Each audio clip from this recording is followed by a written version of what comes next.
Hello there, only one Kenobi here, only one, and happy Pancake Day, everyone in the UK and worldwide. What is it, Mardi Gras?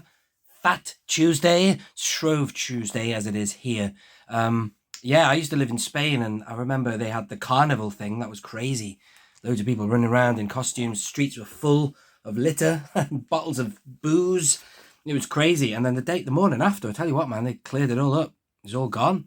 But you couldn't see the pavement or the street for party goods. And anyway, that was just a quick thing. Anyway, it's Pancake Day today, and this is the KX Security Droid, which I have opened once before. I did that in a Patreon video, and the only previous video I've done on this guy is when I opened the full 3-pack. But this is the first time I'm showing you on the whole main public channel the figure loose, and it's great, except I'm not happy about how I've got him on the stand. He's a bit wonky, but it's a great figure.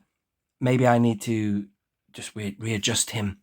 I'm going to take him off the stand for a minute. I'm going to show you my first ever K2SO droid, which is the 5POA one, which I always, I've got to say, if you've got one of these are great army builders. Originally, I never wanted to open my K2SO vintage collection K2SO because I thought, well, I've already got a K2SO droid here. But Tim from Bosk's Bounty was like, get it open, mate. It's a brilliant figure. And I did. And this isn't K2SO, this is just the same type of droid, but articulated. I'm just letting you know about that one there as a great army builder. So I always have this fella now, who is actually K2SO. But because of his 5POA-ism, if you want to call it that, he looks a bit gawky and dopey, just like those ones that aren't reprogrammed. K2SO's got personality, and, you know, this is like the one that's stomping through Canary Wharf Station. And even the one in Andor is pretty dopey. You know, the one that's like, he just kind of like takes everyone's word literally, pins him up against the wall, doesn't he? See, he's falling back now because I'm on an uneven surface with this ironing board. But anyway, that's just a good army builder, and I have him on my shelf stood behind this guy, and this guy is on like an Imperial shelf of mine. Spare me a minute, let's mount the camera. I've got like a generic Imperial shelf full of loads of these Gaming Greats figures, and things like the Shadow Stormtrooper and just miscellaneous stuff, because yes, I like that kind of stuff, that backstage expanded universe almost stuff that you don't see in the films, but obviously he's from a game. Again, I must watch the Jedi Fallen Order game cutscenes because I've no idea what any of it is about. I'll show you the card in a minute. I just want to show you this figure, and a bit like this fella, he's got an electric baton, I want to call it. See, he's a bit slanted. I'm not happy about that, man. He looked great on my shelf. I took him off my shelf and I've messed up his stance, but doesn't matter. Come back to that in a minute. Yeah, so he's got like an electric baton with a, that looks painful, whatever that is, man. Look at it, it's good.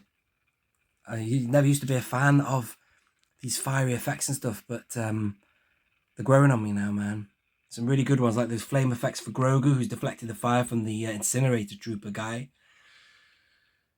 Anyway, back to this. Jedi Survivor KX Security Droid. And don't forget that really good scene in the Book of Boba Fett, which was technically Mando 2.5. Those Mandalorian episodes, you saw a glimpse of the Night of 1,000 Tears. Brilliant. It was like the Terminator meets Star Wars.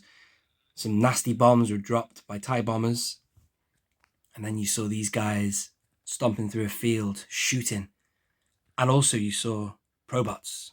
It was just brilliant.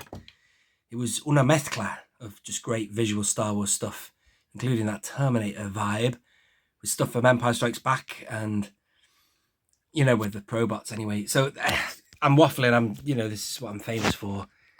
What is that background? Look at that. That's very Tatooine, that, isn't it? Look at that background there. It's very like, you know, that scene in Mandalorian Season 2 when they first find the Tuscans, that tribe, on their way to where the Crate Dragon is. That kind of reminds me of that canyon. But there's the K2 droid. Let me know if you know what planet he's on. Nice car back. Very nice. It's too much vegetation for it to be Tatooine.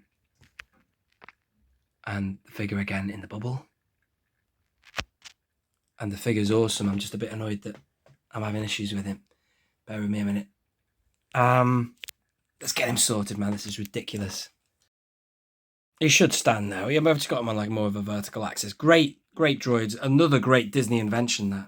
these things didn't exist until Disney got their paws on the franchise and they created K2SO.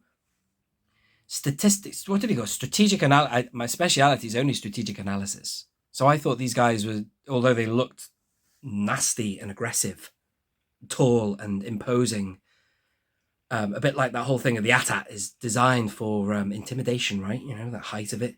These guys look intimidating. And I thought, why would they make a droid who does strategic analysis look like that?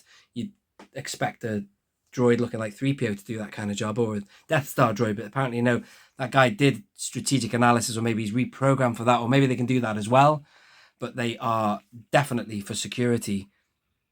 Let's have a look. Oh, sorry. Yeah, there you go. Might as well go handheld again. You see them doing their job in Andor. And they're backing up the shore troopers. It's brilliant. So just to reiterate, I think it's a very good design from Disney. And it has that basic, I don't know if it's something I've seen before, maybe the Iron Man, not the original Iron Man, but Iron Man, Marvel Iron Man. But there's a book called The Iron Man, isn't there? And he looks like this. Look at his eyes. So traditional Star Wars, that. Brilliant. You know the odds of her using it? It's high. Very high. When he's talking about Jen Erso. Sorry, this is not K2SO, but I'm talking about K2 when, you know, he's talking about giving Jen Erso a gun. And he trusts a Cassian, he goes with his instincts, but he's not having it, this fella. Or this fella. Anyway, thank you for watching that, ladies and gentlemen. I hope you have a good Mardi Gras, Shrove Tuesday, Pancake Day, whatever you celebrate today. Tradition. I'm about to go and have some pancakes. I used to go to university with a guy called Robin. He was an Arsenal fan. And he always said, it was the best day of the year, Nick, Pancake Day. In fact, he said, Happy Pancake Day, Nick. And I was like, Happy Pancake Day? No one's ever said that to me before. And he was like, best day of the year, Nick. Yes, he kind of sounding a bit like Daniel Chart there, with that sort of southern, sort of London voice. Anyway, thank you for watching, ladies and gentlemen. This has been Only One Kenobi, only one. Out.